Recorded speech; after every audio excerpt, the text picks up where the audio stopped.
Hello everybody, we are Lucia and Alana. and today we are going to talk about The Fountain of Fair Fortune, which is one of the fairy tales included in the tale written by J.K. Rowling that is part of the Hogwarts Library. That is to say that there are books that are related to the Wizarding world but do not belong to the Harry Potter series itself. Okay, the Tales of Beetle the Bard is a compilation of tales with contained moral to entertain wizards and witches. The tales would be the same as what we, not magical creatures, know as Cinderella or the Little Red Riding Hood. Although the Tales of Beetle the Bard do not belong to the Harry Potter saga itself, it is closely connected with the last book of the saga, which is Harry Potter and the Deathly Hallows. As regards the author, we can say that J.K. Rowling was born in Yale, England in 1965, and she is best known for her writing of the Harry Potter series. J.K. Rowling wrote a lot of fantasy stories as a child, but she got the idea for Harry Potter when she was an adult. 7 years after finishing university, Rowling saw herself as a great failure as she was jobless and a single parent also, so she decided to focus her life entirely on writing Harry Potter, in which, after many years, became successful. As regards the title, we can say that The Fountain of the Fair Fortune is an alliterative title, because it begins with the same phonetic consonantal sound in order to catch the reader's attention. It is also an easy way to remember the name of a work.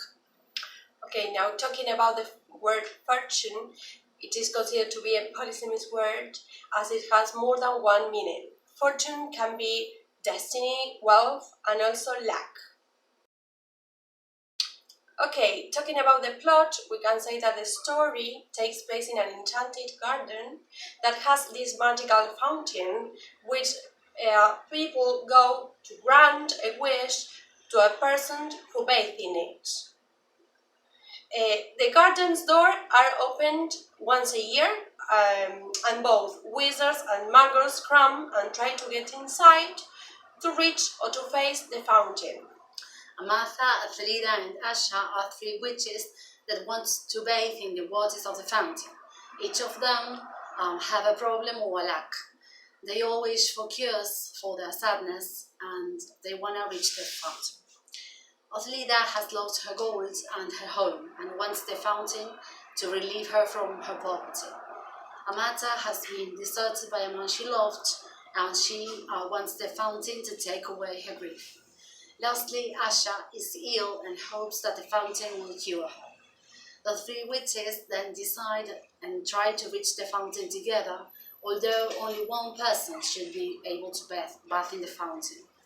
In the moment the garden's door opens, they grab each other by the hand, and so they manage to get inside together. Amata also grabs a knight with herself by mistake. He is coarse and luckless.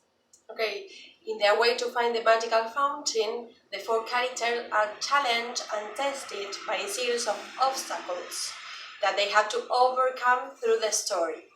In the end, when they finally face the fountain, they realize that it was not necessary to bathe in it, because their problems have been solved during the journey.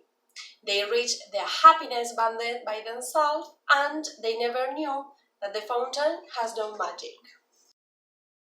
Okay, the characters are considered to be monodimensional as regard the complexity, yes.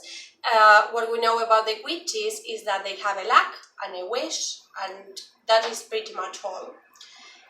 The same happened with Sir Luckless.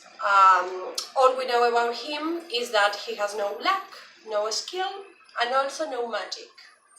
We can say, however, that Amata is a dynamic character, because having been defeated by a person she loved, by the end she starts to value other things. The same we can say of Athelida, who has been robbed and by the end discovers an ability, a talent that will enable her to earn money.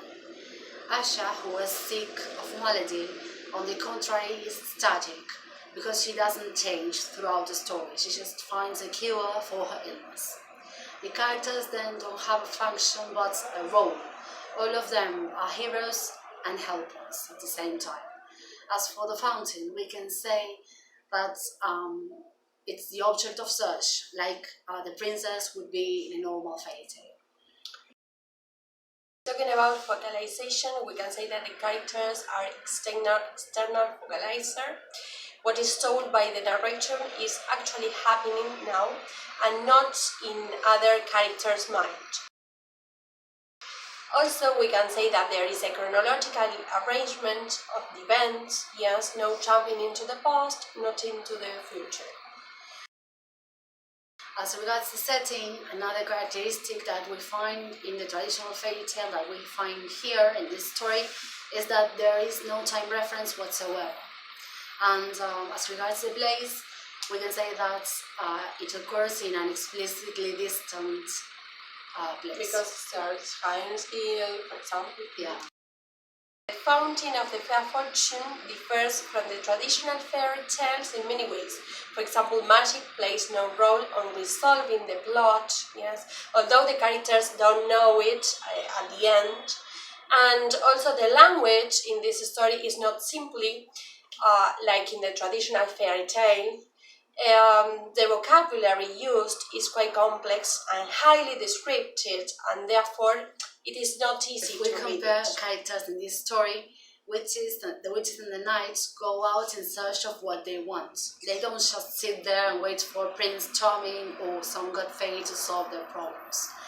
There's a sharp difference between the fairy tales that we are accustomed to. And in the end, it is really nice because each character finds what they are looking for together, and they never need the magic to do so, although they don't know that the fountain has no magic.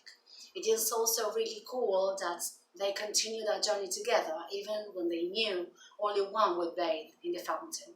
It was in fact by staying united that they managed to overcome all obstacles and reach the fountain.